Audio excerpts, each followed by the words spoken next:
Քաղաքացիական պայմանագիր կուսակցության վարչության հարգելի անդամներ, վերահսկող հանձնաժողովի անդամներ, տարածքային կազմակերպությունների խորհուրդների հարգելի անդամներ, աշխատանքային խմբերի հարգելի ներկայացուցիչներ, սիրելի համակիրներ, հարգելի նվիրատուներ, ողջունում եմ բոլորիդ եւ ուրախ եմ ձեզ տեսնելու համար։ Այսօր մեր գալա միջոցառումն է, որը նվիրված է նախ Գյումրիում եւ Փարաքարում քաղաքացիական պայմանագիր կուսակցության նախընտրական ծրագրի հիմնադրույթների ներկայացմանը եւ մենք այսօր նաեւ դրամահավաքի գործընթացի ըստ էության այս փուլի ամփոփումն ենք անում։ Ուզում եմ հիշեցնել, որ դրամահավաքը, որը այս տարի եւ սրանից հետո միշտ այդպես է լինելու, տեղի ունենում առցանց եղանակով, արդեն մի շաբաթից ավել սկսվել է, այդ ընթացքում արդեն տեղի են ունեցել նվիրատվություններ եւ կարող ենք հստակ ասել, որ օրենքով սահմանված ֆինանսական ծախսերը կկարողանանք այդ դրամահավաքի շնորհիվ իրականացնել, իհարկե նաև դրամահավաքը շարունակվում է եւ կուսակցության ընթացիկ կարիքների համար նույնպես այդ դրամահավաքը կծառայի։ Ես ուզում եմ բոլոր նվիրատուներին շնորհակալություն հայտնել այս կարևոր աջակցության համար եւ կարծում եմ, որ կարևոր է, որ այս մշակույթը, որը քաղաքացիական պայմանագիր կուսակցությունը ստեղծման առաջին օրից ներդրել է, այդ մշակույթը խորանա եւ ավելի ինստիտուցիոնալ, ավելի թափանցիկ տեսք ստանա։ Իհարկե, հիմնական թեման Գյումրիում եւ Փարաքարում արտահերթ ընտրություններն են համայնքների եւ ուզում եմ խոսել նաեւ որոշ հանգամանքների մասին, որովհետեւ Գյումրիում եւ Փարաքարում տարբեր հանգամանքներում են արտահերթ ընտրություններ նշանակվել, բայց կարեւոր է ընդգծել, թե ինչ հանգամանքներում եւ ինչ պատճառով է Գյումրիում մասնավորապես տեղի ունենում արտահերթ ավագանու ընտրություններ։ Եվ իրականում կարծում եմ ընտրությունների պատճառը նաև որոշակիորեն քաղաքականացման մակարդակը ընտրությունների մեծացրել է։ Կուսակցության հարգելի ընկերներ, վերջին տարիներին մեզ ամենաշատը ինչի համար են քննադատում։ Մեզ ամենաշատը քննադատում են նրա համար, որ մենք հեղափոխությունից հետո խոստանալով թալանվածը հետ վերադարձնել այդ գործում այնքան էլ մեծ հաջողություններ չունենք։ Իրականում ես պիտի չհամաձայնվեմ այս տեսակետի հետ եւ այն, որ Գյումրիում տեղի են ունենում արտահերթ ընտրություններ, ինչ որ առումով այդ գործընթացում մեր ինստիտուցիոնալ հաջողության ուղղակի վկայություն է։ Ինչ նկատի ունեմ, ուզում եմ հիշեցնել, թե Գյումրիի ավագանում երբ խնդիր առաջացավ, երբ Հայաստանի Հանրապետության վերջին տարիներին ընդունված օրենսդրական փոփոխությունների եւ նոր ձևավորված ինստիտուտների գործունեության արդյունքում արձանագրվեց, որ Գյումրիի կարևորագույն սիմվոլներից մեկը Սերբերտը սեփականաշնորհվել է ապօրինի ձևով եւ պետք է վերադարձվի համայնքին։ Գլխավոր դատախազությունը օրենքով սահմանված կարգով դիմեց Գյումրիի ավագանուն, որպեսզի ավագանին դիմի դատարան այդ գույքը ապօրինի սեփականաշնորհված գույքը համայնքին վերադարձնելու համար։ Իհարկե որոշակի պայմաններում քաղաքացիական պայմանագիր խմբակցության ավագանին Գյումրիի հանդես եկավ նախաձեռնությամբ եւ այդ պայմաններում ըստ էության ավագանին կողքը վարկեց, բայց պիտի պարզվեր, որ դրանով աշխատանք ավարտված չէ եւ Գյումրիի քաղաքապետարանը պետք է դատարանում պաշտպանի այդ հայցը, բայց ամենակարևորը ներդրվում է նոր ինստիտուտ հենց կոնկրետ Գյումրիում, ընդհանրապես Հայաստանի Հանրապետությունում, որը արդեն ոչ թե քաղաքական որոշումների, ոչ թե քաղաքական նյարդերի, այլ ինստիտուցիոնալ ձևով պետք է Գյումրիում եւ Հանրապետության մնացած համայնքներում իրականացվի ապօրինի սեփականաշնորհված, ժողովրդական լեզվով ասած, թալանված կամ գողացված գույքը։ Ահա այստեղ է որ առաջացավ քաղաքական ճգնաժամ եւ ըստ էության Գյումրիի ավագանու մեծամասնությունը հրաժարական տալով հայտարարեց, որ ինքը հրաժարվում է սպասարկել այդ օրակարգը։ Սա է քաղաքական պատճառը, որ Գյումրիում տեղի են ունենում արտահերթ ավագանու ընտրություններ եւ ավագանու ընտրությունները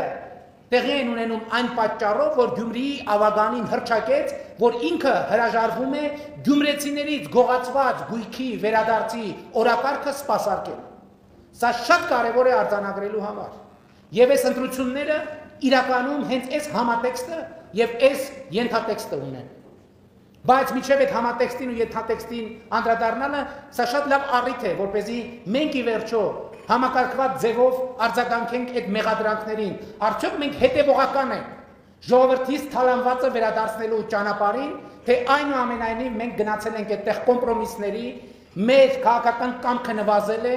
մեր վճռականությունը նվազել է եւ մենք հետ քայլեր ենք արել։ Ես կարող եմ միանշանակ ասել ոչ, մեր կամքը ոչ միայն չի նվազել, մեր կամքը դարձել է պետական ինստիտուտ։ Եվ այլևս ապօրինի գույքի վերադարձը կախված չէ նույնիսկ քաղաքական կամքից։ Դա այլևս իրավական գործընթաց է եւ վերջին տարիներին մենք մի քանի նոր ինստիտուտներ ենք ստեղծել, այսօր ես ուզում եմ արձանագրենք, թե ապօրինի գույքի վերադարձի քանի ինստիտուտ կա այսօր Հայաստանի Հանրապետությունում։ Դրանցից մեկը քրեական գործերով գույքի բռնագանձման համակարգն է։ Այդ համակարգով մենք արդեն իսկ ունենք բռնագանձված եւ պետությանը եւ ժողովրդին վերադարձված գույքեր։ Երկրորդ համակարգը պետական շահերի պաշտպանության համակարգն է, որով նույնպես այս տարիներին վերադարձվել են եւ հիմա էլ վերադարձվում են գողացված գույքեր, ապօրինի սեփակ կանաչնորված ապօրինի ձեռք բերված գույքեր։ Հաջորդը ապօրինի գույքի վերադարձի համակարգն է, որով արդեն Հայաստանի Հանրապետությունում կան օրինական ուժի մեջ մտած դատավճիռներ։ Հաջորդը համայնքային շահի պաշտպանության ինստիտուտն է, որը ելի նոր հիմնադրված ինստիտուտ է եւ որով արդեն Հայաստանի Հանրապետությունում կան վերադարձված գույքեր։ Գիտեք, եւ սա շատ կարեւոր է արձանագրել, բայց կարեւոր է նաեւ պատասխանել մի կարեւոր եւ էական հարցի։ Իսկ ինչու ենք մենք գնացել այսպիսի երկար ճանապարհով։ Մի քանի պատճառով։ Առաջինը 2018-19 թվականին մենք որոշակի այսպես հեղափոխական կամքով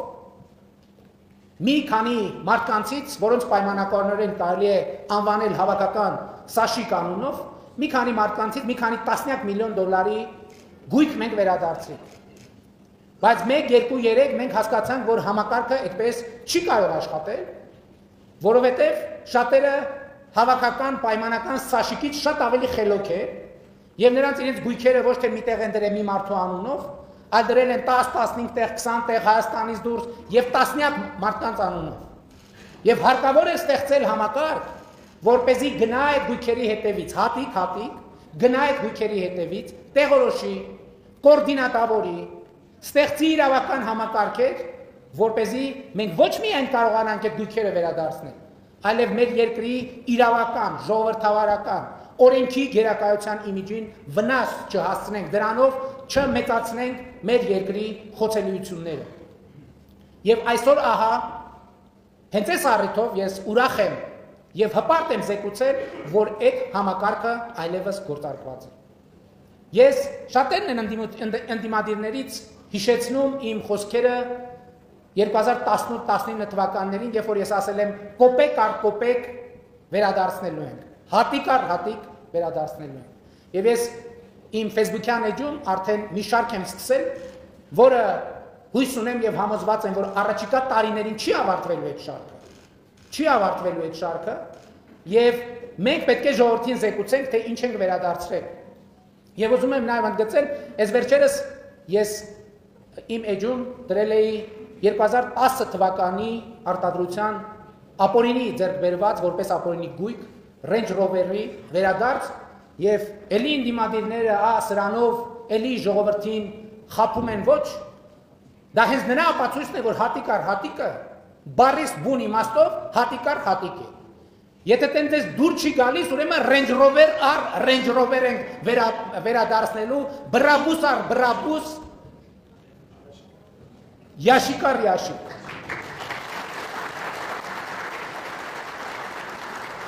Բայց ինչ կապ ունի այս ամեն ինչը Գյումրիի ընտրությունների ծագումնաբանության եւ ընթացքի հետ։ Կապը շատ մեծ է, որովհետեւ նրանք, ովքեր արդեն ինքնահայտարարագրվել են Գյումրիի ընտրություններին մասնակցելու, նրանց մասնակցությունը ընդամենը ունի մի համատեքստ։ Նրանք դուրս են եկել իրենց գողացված գույքերը պաշտպանելու վերջին կռվին եւ վերջին ճակատամարտին։ Նրանք դուրս են եկել իրենց թալանածը պաշտպանելու վերջին մարտին ու ճակատամարտին։ Որովհետև ես վերջին օրերը այս դիտանկյունից նայեցի եւ Գյումրիի ընտրություններին մասնակցում է 300-ից 350 միլիոն դոլարի ապօրինի ձեռքբերված գույք, որը սպասվում է վերադարձի Հայաստանի Հանրապետությանը եւ ժողովրդին ի սեփականություն։ Ընդ որում հայտնի են ումն են այդ գույքերը։ Դրանք Նիշիկի գույքերն են, դրանք Վարդանիկի գույքերն են, դրանք Ռոբիկի գույքերն են եւ դրանք Սերժիկի գույքերն են։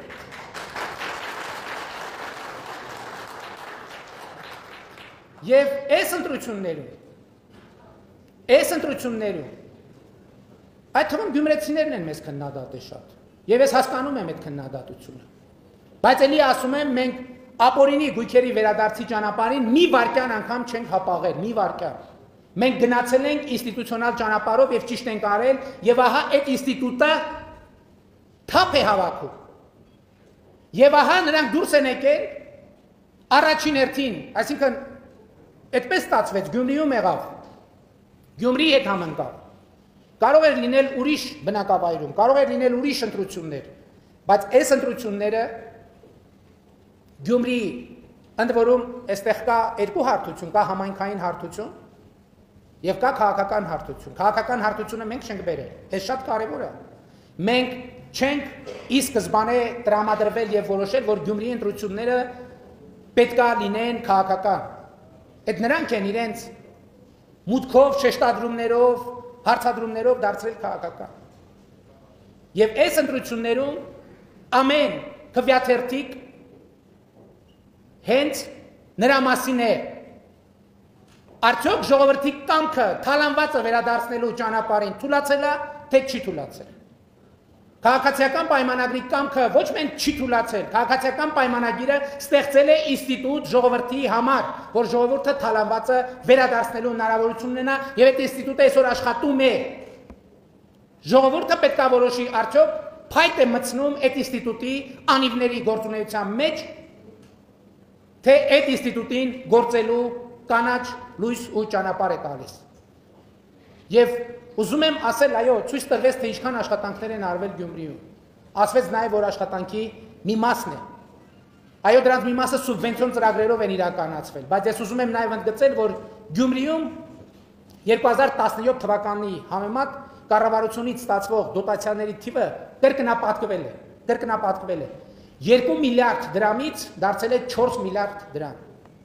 Մենք նույն թիվը փարակարի համար չենք կարող ասել, որովհետև փարակարը իրավակազմակերպական ձև է փոխել, այսինքն խոշորացված համայնք համադրելի չէ, բայց համայնքների տրամաբանությամբ նույնպես ավելացել է։ Եվ սա պատահական չէ, որովհետև 2017 թվականից 2017-ից, այսինքն հեղափոխությունից ի վեր 2024 թվականի արդյունքները արդեն փաստացի ամփոփված են, եւ պետական բյուջեի եկամտային մասը 100%-ով ավելացել է, այսինքն կրկնապատկվել է։ Այսինքն հասկանում եք, մենք Հայաստանի Հանրապետության բյուջեն կրկնապատկել ենք, բայց այդ կրկնապատկելն էլ մի հատ հասկանանք ինչ է նշանակում։ Դա նշանակում է +3 միլիարդ դոլար։ +3 միլիարդ դոլար։ Եվ այստեղ շատ կարևոր է անդրադառնալ մի հարցի, որովհետև այսօր էլ մեր ընդդիմախոսները իրենց հոգեզավակների բերանով ասում են, հա, ասում են, ինչ անենք, որ Գյումրիի դոտացիան կրկնապատկվել է, ինչ անենք, որ Հայաստանի պետական բյուջեի եկամտային մասը կրկնապատկվել է։ Կարող է Նիկոլը իր հոր տնից ա բերել այդ փողերը։ Իհարկե Նիկոլը ոչ էլ մեր մյուս գործընկերները, մեր հայրերի տնից չենք բերել, որովհետև մեր հայրերի տներում բարեբախտաբար այդքան գումար չկա է։ Բայց շատ կարևոր է արձանագրել, որ մենք այդ ասողների հայրերի տնից ենք բերել այդ գումարները։ Ավելի ճիշտ կլինի ասել այդ ասողների պապաների տնից ենք բերել այդ գումարները։ Եվ պետական, ոչ թե անձնավորված, ոչ թե ՔՊ-ի հեղափոխական խմբերը մտել են տներ, ճամպրուկներով լցրել, վերցրել, այլ դա մենք բերել ենք ինստիտուցիոնալ ձևով, ինստիտուցիոնալ քաղաքակիրթ ձևով։ Եվ համակարգը, որը մենք ստեղծել ենք, այնքան խորն է այլևս մտել այդ մարդկանց պապաների տները, որ դուրս չի գալու հետ, մինչև Հայաստանի ժողովրդից գողացված վերջին հատիկը չվերադարձվի։ Գյումրեցուց գողացված, Երևանցուց, Վանաձորցուց, Կապանցուց, Մեղրեցուց եւ այլն եւ այդպես շարունակ։ Եվ ես ուզում եմ, որ այս արձանագրումը շատ հստակ լինի։ Ես ուզում եմ, որ մենք հասկանանք ինչու է այս ընտրությունների քաղաքական ենթատեքստը։ Եվ ես ուզում եմ, որ այն մարդիկ, ովքեր մեզ քննադատում էին բավարար չափով արագ չգործելու համար, գնան ընտրական տեղամասներ եւ ապացուցեն, որ անկեղծ էին քննադատում, որովհետեւ այդ անկեղծ քննադատությունը կնշանակի ընդունել, որ հատիկ առ հատիկի տրամաբանությունը գործում է, թափանիվը արագացել է, դրա համար էլ ոմանք հազար ներողություն այս բառիս համար առնետների նման պատվալներից դուրս են եկել, փողոցներում քայլում են, քաղաքական արշավ են իրականացնում, հանուն թալանի, հանուն կոռուպցիայի, հանուն գողացածը ժողովրդին չվերադարձնելու։ Եվ մենք նրանց պետք է հետ ուղարկենք իրենց առնետային պատվալները, որտեղ իրենք սպասեն եւ սպասեն Հայաստանի ժողովրդի արդարությանն ու արդարադատությանը։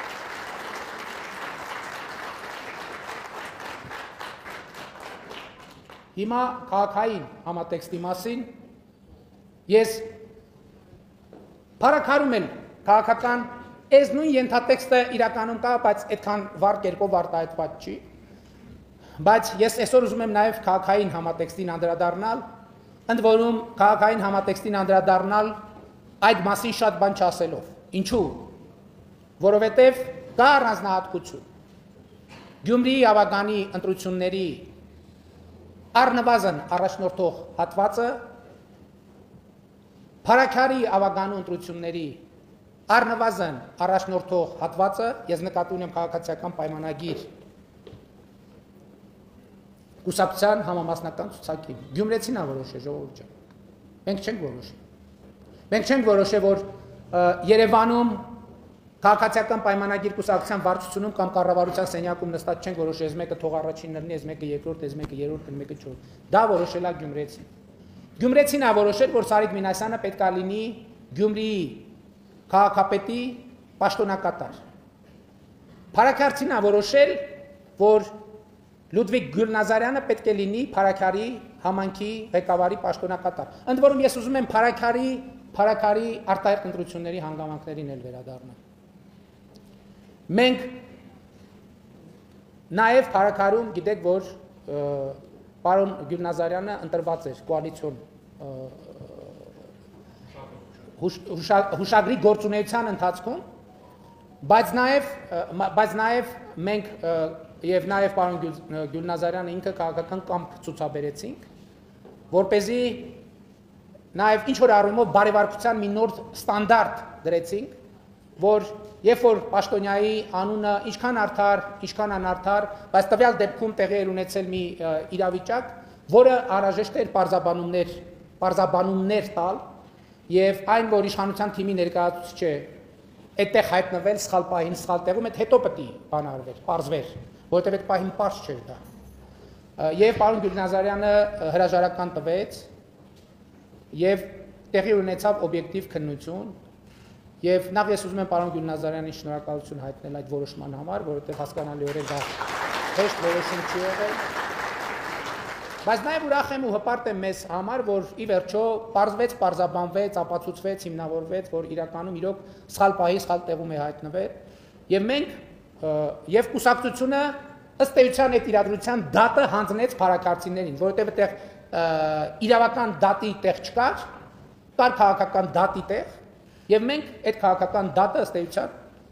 հանձնեցինք փարաքարցիներին եւ փարաքարցիները կայացրին իրենց որոշումը։ Եվ նաև փարաքարցիներին մեր սիրելի ուզում եմ դրա համար էլ շնորհակալություն հայտնել։ Եվ ընդ որում մեր ցուցակի առաջին հատվածը,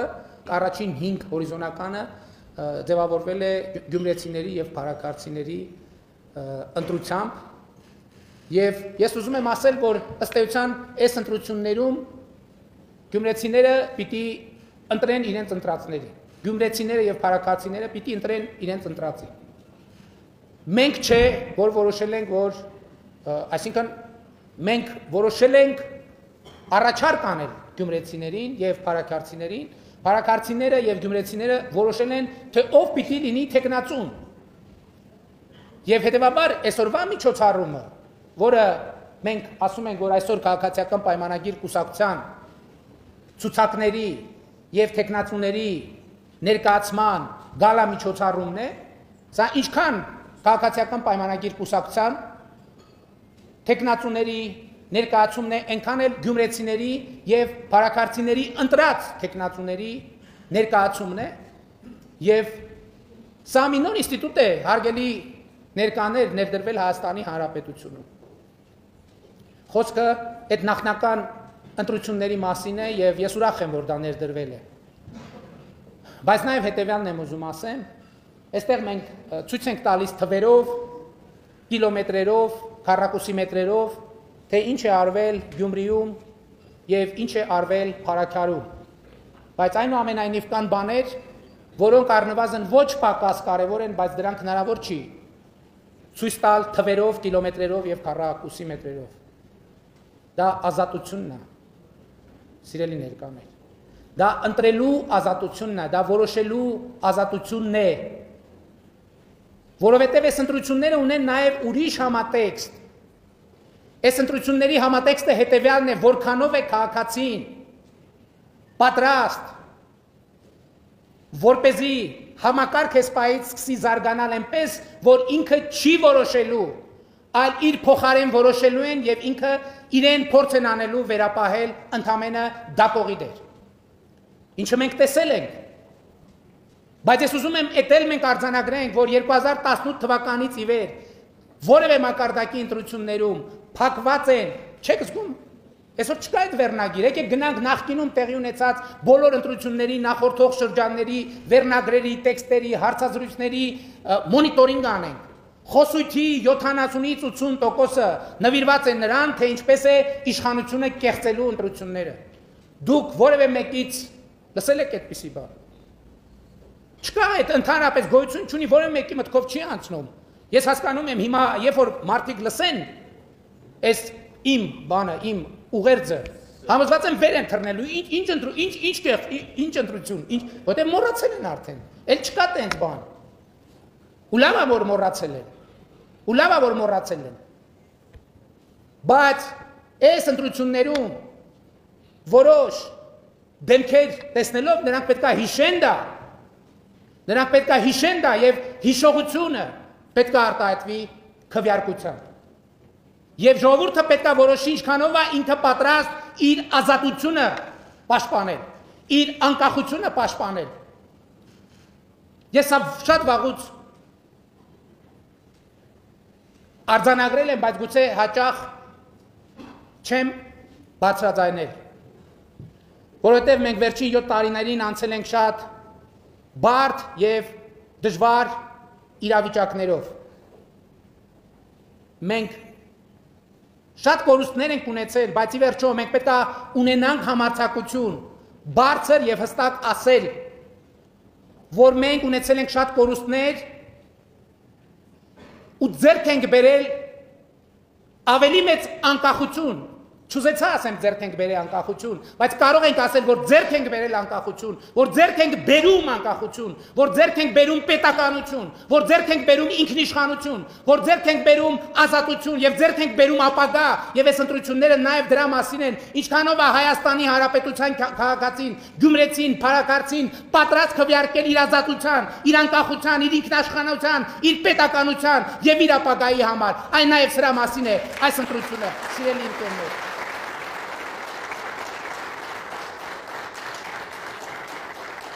Եվ նաև այս իմաստով, այս ազատության իմաստով ենք մենք սարի պես կանգնած և Գյումրիի թիկունքին և լեռան պես կանգնած, այսինքն քարի պես կանգնած փարաքարի թիկունքին, բայց այս ամեն ինչը ասում եմ արձանագրելով, այս ամենով հանդերձ գյումրեցու և փարաքարցու որոշումը մեզ համար օրենք է, վիճարկման, քննարկման ոչ ենթակա։ Գյումրեցու ասածը, փարաքարցու ասածը, այս ընտրություններում, մյուս ընտրություններում, Հայաստանի Հանրապետության քաղաքացու ասածը մեզ համար օրենք է եւ մենք այսօր այստեղ ենք, վաղը այստեղ ենք լինելու, այդ օրենքը պահպանելու, պաշտպանելու եւ զարգացնելու։ Փառք նահատակներին եւ կեցցե Հայաստանի Հանրապետությունը, կեցցե Գյումրին, կեցցե Փարաքարը։